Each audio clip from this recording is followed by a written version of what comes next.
What's up everyone, Jakob Owens here, and today we're gonna talk about buying your first home.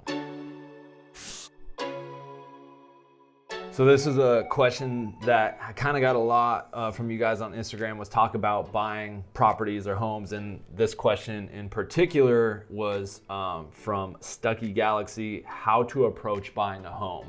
And so today I'm just gonna talk about very quickly and briefly, straight to the point, about how to buy your first home, but more importantly, how I bought my first home, and hopefully give you guys insight into what that process looks like.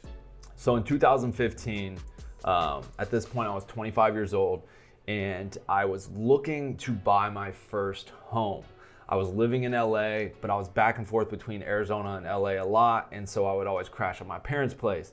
And at this point, I'm 25, I just felt like I needed my own place. And rather than renting a house or apartment in Arizona, I knew that I wanted to buy a home. I just know that real estate can be a great investment for your future, and I didn't want to be throwing away money to rent into someone else's mortgage. And I wanted to own my own home and be paying that money into my own equity, my own mortgage, and owning equity in a home, rather than, again, just throwing money out and paying someone else's mortgage.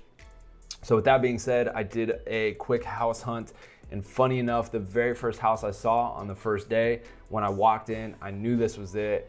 And so I just, we saw a couple other houses, and I knew that this was the one. And I put an offer in on my first home, which at the time was $305,000. Now, when you go to buy a home, there's a certain percent of money you can put down. I mean, you could put down 10%, 15%, 20%. You could put that or pay for it all in cash. But the number that I typically shoot for is 20%. And the reason you put 20% down when buying the house is because at 20%, you don't have to pay what is called mortgage insurance. So by putting down 20%, I didn't have to pay mortgage insurance, which can be expensive. Now, had I put down 15% on that home, I would have also had to pay mortgage insurance. So every month, my mortgage, the payments I would have had to make would be much more expensive than if I would have just put 20% down. So $305,000 times 0.20 for 20%, I had to put down $61,000. So $61,000 down to buy the house.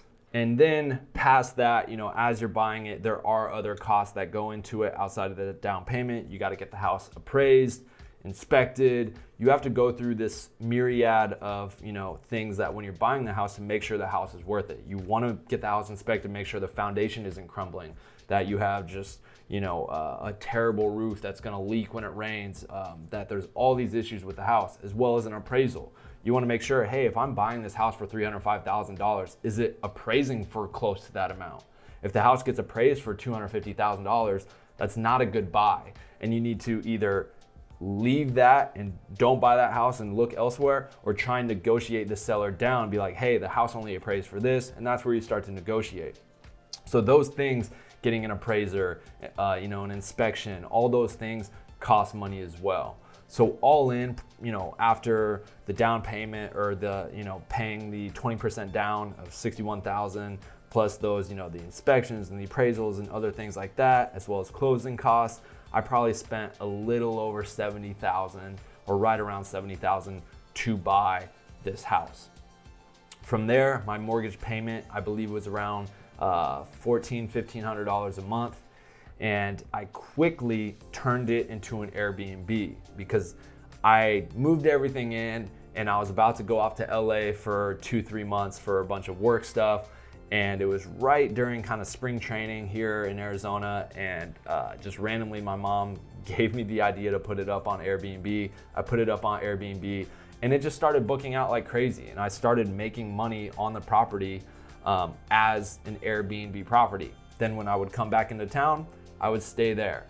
And now I had other people paying my mortgage for me. I was never coming out of pocket, and I was making money on the property.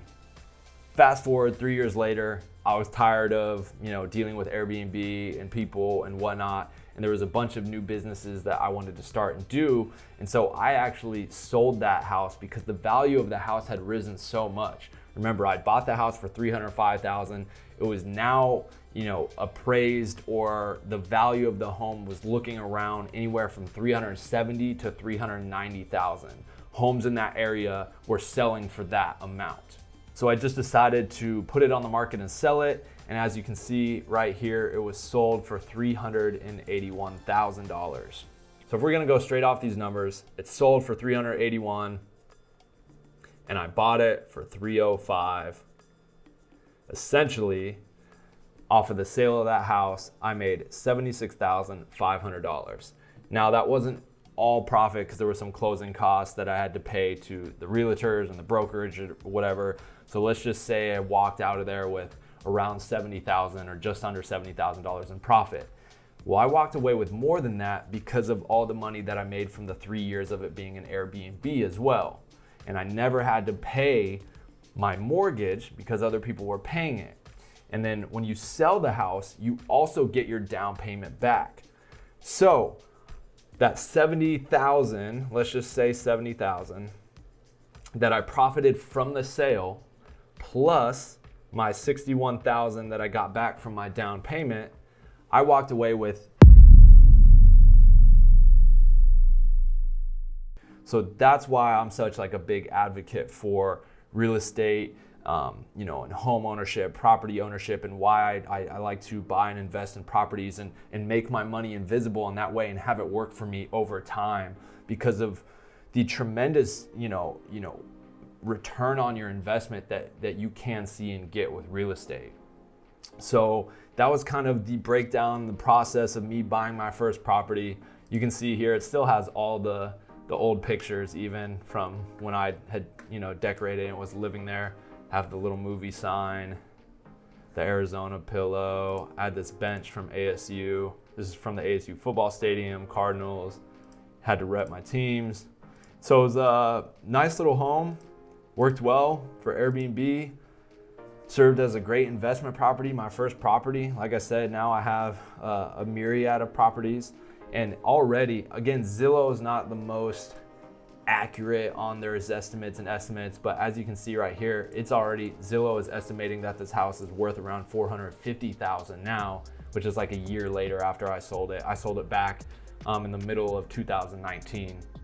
So yeah, it's, so coming up on 2 years, probably a year and a half. In a year and a half, it's already, according to Zillow, risen significantly from the number I sold it. And so again, that's not like, that means that it's worth that. This is Zillow's estimate, but you get a rough idea of the value and increase, especially since Tempe in Arizona is a very growing area.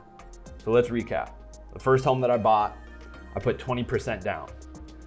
That was because I didn't want to pay mortgage insurance. Then after I bought the home, I used the property to have other people pay my mortgage, but also make money as a Airbnb rental property. Held onto the property for 3 years as the value went up, then sold it when it was at a high value to make money, plus get my money back from my down payment. And I walked away with a significant chunk of money. And so that's just kind of the recap of me buying my first house. And hopefully this will inspire some of you guys to maybe do the same or look into saving to buying a house. And I talked about this on a previous video about making your money invisible. I had all this money saved up, and rather than just sitting on this money or spending it on something that would give me absolutely no return, like jewelry, fancy watches, a fancy car, where the thing, like if you buy a fancy car, you're just losing value with each time you use it, you drive it, the years go by. In a property and using your money to invest in something that's going to give you some sort of return or that you can make money on is always the smarter move. And so using that money, making it invisible, don't let it just sit in your account, put it into something, give that money a purpose and invest into something that's going to give you a return over time. Hopefully this video helped some of you guys. If you have any questions, I know I probably didn't touch on everything, but I just tried to give a general overview of my first home buying experience for me personally.